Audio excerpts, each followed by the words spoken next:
Welcome to the Heavy Spoilers Show. I'm your host Paul, aka the Clown Prince of YouTube, and this video we've got a pretty big rumour to talk about in regards to the Batman. Throughout it, I'm just going to be breaking down everything I've heard about rumours surrounding Barry Keoghan, and because of this, there's going to be a lot of spoilers.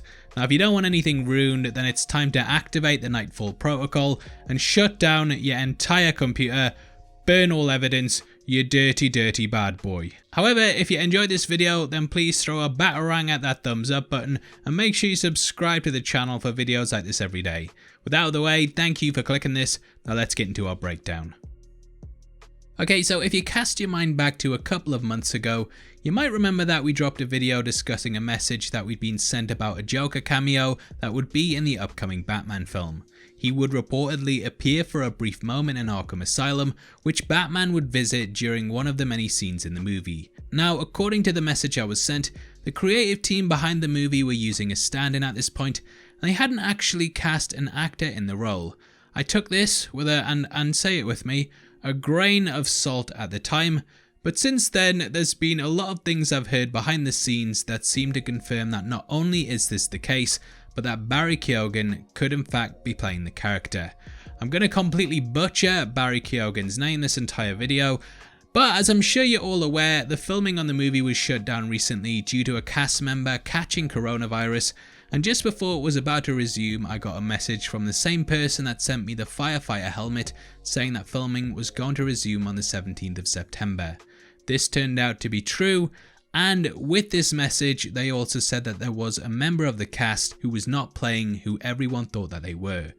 Oh my god, it's all a lie. If I turn up dead, you know exactly who did it, and right now Warner Brothers are probably gonna hit me up like, "From your secret friend. Underneath the bridge." Who? Now I do trust this message as it comes from the same person that leaked a lot of behind the scenes info to me, and I started doing my own detective work to try to find out who this person actually was. Initially I thought that Gil Coulson might be the bait and switch, and that he would actually be Harvey Dent, aka Two-Face. This could still be the case, but from discussing things further, I've learned that Barry Keoghan might actually be the person who's not who we think he is. Now take this with a grain of salt and battery, but since filming has restarted, I've spoken to a couple of people that have said Keoghan is actually playing a major villain and not Stanley Merkel, which is who he's been officially announced as. I understand that I'm getting all dude bro trust me at the moment, and I really wish that I could reveal my sources, as it does suck kinda putting my neck on the line for this, but bear with me. I promise it'll be worth your time. Now it does actually seem like some outlets are even along the right lines with everything, and after the casting of Keoghan, newspaper The Express theorized that he was actually playing the real Riddler. They don't typically tend to cover this kind of thing, so to me at least someone has heard something very similar to what I have, and they're passing it off as a theory article, which, yeah, people do that from time to time because they can't get in trouble for it. Now as for who Keoghan is supposed to be playing, Stanley Merkel is actually Jim Gordon's partner in the comics. In the graphic novel Dark Victory, the character was killed by the Hangman, and that was pretty much the end of that. I don't know if Keoghan would take this role, especially with the star being an up-and-comer, so it does seem a bit weird to me that he would be on board with something that will probably get overshadowed by Gordon and be a tiny bit part. Keoghan also only recently got cast, and as we've seen from the trailer, one of the big cop scenes has been shown and he was nowhere to be seen. Surely if he was actually his partner, he would have been at the scene to investigate the crime, and the only plausible reason I can think of that he wouldn't be there is he's either brought in later in the movie or he's not at all. Normally during a film's production, they tend to have the cast ready from the beginning, but the fact that Keoghan is coming in so late into the production does hint at him doing a smaller role or even a cameo.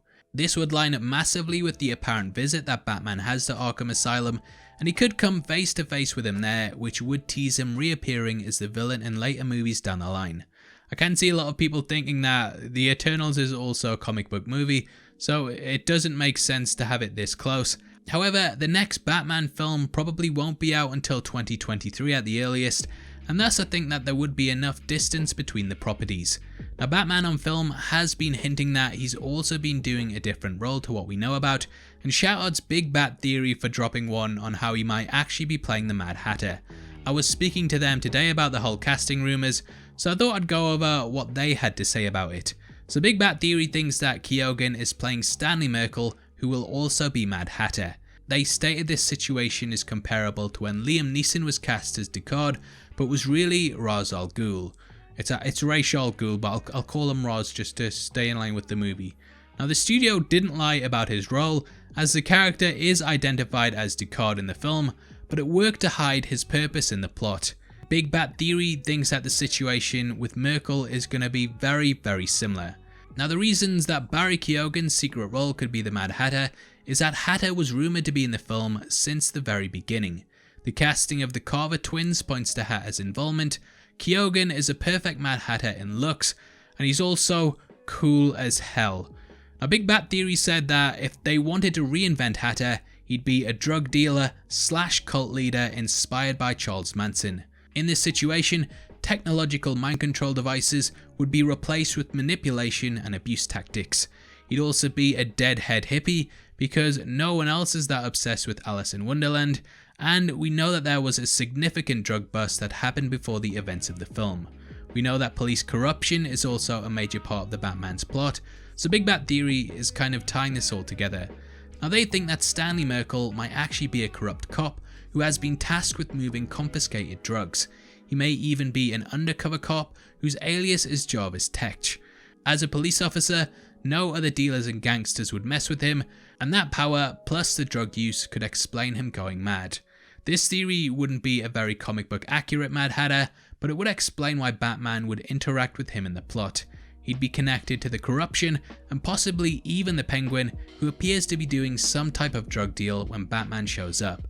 Again, really good theory in my opinion, and whilst none of this might be true, I think it's safe to say that there's a lot of people who aren't drinking the Kool-Aid when it comes to his casting. Keoghan is an absolutely fantastic actor, and over the last couple of years he's been in Dunkirk, Chernobyl, and will of course be in the upcoming Eternals film. He's clearly someone you get when you want to do something big, and to see him relegated to be just a policeman doesn't really make that much sense to me. To come in the cast this late in the game, coupled with the things I've heard from people on set saying that one actor is a fake out, it all kinda lines up to make me think that we're getting something far different to what we'd expect. Warner Bros obviously want to keep some surprises for us too, so bringing in the actor but keeping his true role a surprise would hint at him being a larger part of the trilogy, and yeah, something just seems very suspicious here. Maybe I'm wrong though, and the joke's on me, or maybe the joke's on you, like you watching this, if you don't think that he's actually the Joker. Mad hats off to us though if we get this right. Like Mad Hat, I saw this video. Now, let us know your thoughts on these rumours below and which one you agree with, if any. If you enjoyed this video, then please drop a thumbs up and make sure you check out our breakdown on the Snyder Cut's new scene announcements, which is going to be linked at the end. We go over the project's newly announced budget, what it's being used for, and also the Ray Fisher drama, so it's definitely worth checking out if you want to know more. Also giving away a free copy of the Christopher Nolan collection, and all you have to do to be in with a chance of winning is like the video, subscribe to the channel, and drop a comment below. The winner is going to be chosen at random on the 30th of September, so make sure you get involved. If you want to support the channel and get to see content early, then please consider clicking the join button below. You can also come chat to us on the Discord server, linked in the description, or heavy spoilers on Twitter. Thanks for making it until the end of the video. You've been the best, I've been Paul, and I'll see you next time. Take care, peace.